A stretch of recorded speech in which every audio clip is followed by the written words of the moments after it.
Welcome to through out दोस्तों। और हर दिन जियो पॉलिटिक्स में कुछ ना कुछ नया अपडेट और नई कुछ न्यूज हमें सुनने को मिलती है।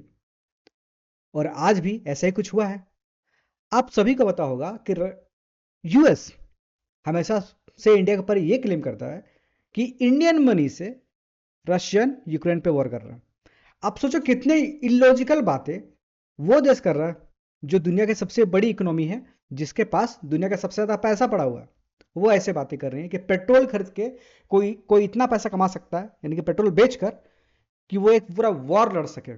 अगर ऐसा होता तो इंडिया को भी पेट्रोल ही बेचना शुरू कर देना चाहिए। खैर, चलो आगे बढ़ते हैं अपडेट की ओर। इंटरेस्टिंग बात क्या है कि आपने हमेशा देखा होगा कि हर देश में एनएसए रहते हैं, सिक्योरिटी एडवाइजर होते हैं। पर सिक्योरिटी एडवाइजर जो करंट होते हैं उनके तो कई सारे इंटरव्यू वगैरह सब आते ही हैं। पर जो एक्स एनएसए होते हैं या फिर जो सिक्योरिटी एडवाइजर होते हैं, उनके ज़्यादा इंटरव्यूज वगैरह आते नहीं हैं। और उनके और अगर वो एक्स एक्स सिक्योरिटी एडवाइजर अगर कोई इंटरव्यू देते भी है तो बहुत ही सॉफ्ट लाइन का इस्तेमाल करते हैं, वो ज़्यादा हार्ड लाइन का इस्तेमाल नहीं करते। पर यूएस में कुछ वैसा ही कुछ हमें देखने को मिला है, क्योंकि ऐसा चीज़ें हमेशा देखने को नहीं मिलती। तो क्या हुआ है देखो।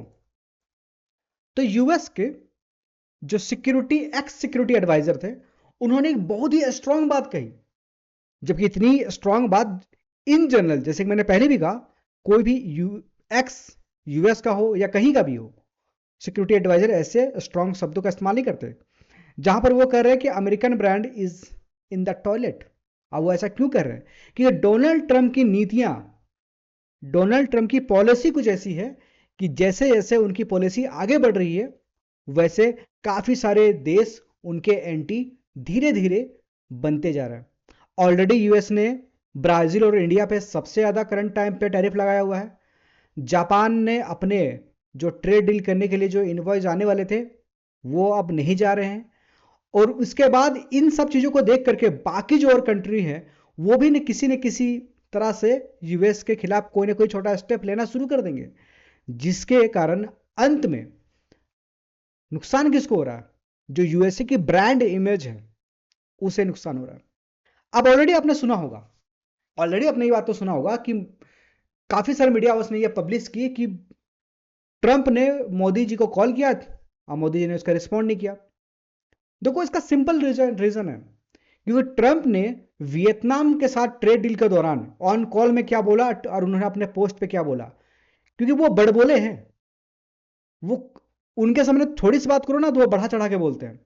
और सेम बात इंडिया पाकिस्तान में ऑपरेशन सिंदूर के दौरान भी उसने काफी ज्यादा बड़बोलेपन का परिचय दिया। अब ये सब सारी बातें करते हुए कुछ लोग ये कह रहे हैं कि मोदी की हिम्मत तो देखिए। पर मैं इसे ऐसा नहीं देखता। मैं इसे हिम्मत या फिर इंडिया का जवाब से ज्यादा देखता हूं कि गवर्नमेंट या फिर करंटली इस सिचुएशन में मोदी, वो कितने स्ट्रैटेजिक रूप से ये सब कर रहे हैं।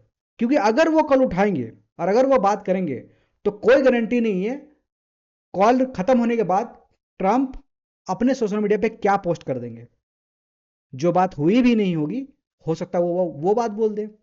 तो इस तरीके की गड़बड़ी ना हो, इसलिए बात ही मत करो।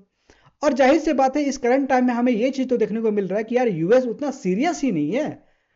वो कभी भी कुछ भी बोलता है। ट्रंप कई बार अपने बातों से फ्लिप कर चुके हैं। कितने सारे उन्होंने अभी तक झूठ बोल चुके हैं। अब तो जो उनके क्रिटिक्स है वो भी नहीं समझ पा रहे कि अब उन्होंने साथ गिनना भी छोड़ दिया होगा। इसके अलावा ये वाली जो न्यूज आई थी कॉल वाली, ये सबसे पहले आई थी जर्मन न्यूज आउटलेट से। जर्मन मीडिया ने सबसे पहले इस खबर को पब्लिश किया था। अब इसके बाद जैसे जैसे ही पूरा ग्लोबल मीडिया ने इसको कवरेज करना शुरू किया, तो अभी तक ट्रम्प ट्रम्प एडमिनिस्ट्रेशन ने इसको कंडेम भी नहीं किया है कि ये गलत है। इसका मतलब ये बात तो क्लियर है यार, अगर वो कंडेम नहीं कर रहे या यही नहीं बोल रहे कि ये गलत है, इसका मतलब ये सच्चाई हो सकता है। अरे ये देख रहे हो, ग्लोबल टाइम्स जो एक टाइम पे पूरा एंटी इंडिया प्रोपेगेंडा चलाया करता था जब इंडिया चाइना का कॉन्फ्लिक्ट हो रहा था, चला भी क्यों ना, ये चाइना का गवर्नमेंट वेबसाइट है जिस तरह भारत की दूरदर्शन है। पर अब अगर इनके मीडिया कवरेज को देखो तो ये इंडिया के प्रति बहुत ही सॉफ्ट हो चुके हैं और नरेंद्र मोदी के हर कुछ पोस्ट के बाद वो तारीफ ही कर रहे हैं। तो ये कुछ ऐसे चीजें हैं जो हो चुकी हैं। और यहाँ पे उनके एक्स सिक्योरिटी एडवाइजर ने ये बात कंफर्म कर दिया है कि प्रो यूएसए की जो सॉफ्ट इमेज है ना, वो कहीं ना कहीं ट्रम्प की वजह से डैमेज हो रही है। और इस डैमेज को अगर सही टाइम पे नहीं रोका गया तो इससे यूएस को लॉन्ग टर्म में काफ़ी ज़्यादा लॉसेस होने वाले हैं।